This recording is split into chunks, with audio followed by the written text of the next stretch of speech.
नमस्कार शेतकरी मित्रांनो, सर्वांसाठी दिलासादायक बातमी समोर आलेली आहे। यंदाचा मान्सून 2024 कसा राहणार आणि यंदा किती टक्के पावसाची शक्यता आहे पाहूयात याबद्दलची सविस्तर माहिती आपल्या हवामान आणि परिसर चॅनलच्या माध्यमातून।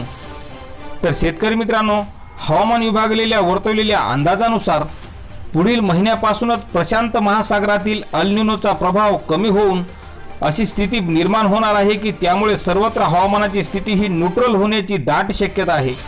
परिणामी देशात सरासरीच्या यंदा 94% पावसाची नोंद होणार असल्याची माहिती देखील अमेरिकेच्या हवामान विभागाने वर्तवलेली आहे।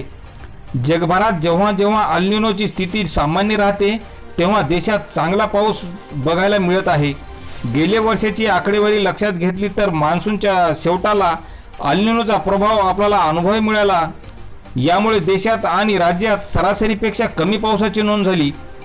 मात्र आता आगामी जून ते ऑगस्ट या कालावधीमध्ये पावसाची स्थिती चांगली बघायला मिळणार असून देशातील शेतकऱ्याला सर्व चिंता कोणतीही न करता जोरदार ते अतिजोरदार पावसाची शक्यता यंदा राहणार असल्याची माहिती भारतीय हवामान खात्याने सुद्धा आपल्या वर्तवलेली आहे। चांगला पाऊस होईल अशी शक्यता भारतीय हवामान खात्याने सुद्धा वर्तवलेली आहे। यामुळे शेतकऱ्यांसाठीच काय सर्वांसाठीच ही आनंदाची बाब म्हणायला हरकत नाही। तर शेतकरी मित्रांनो, अशीच हवामानाची प्रत्येक बातमी पाहण्यासाठी आपल्या चॅनलला सबस्क्राइब करा। धन्यवाद।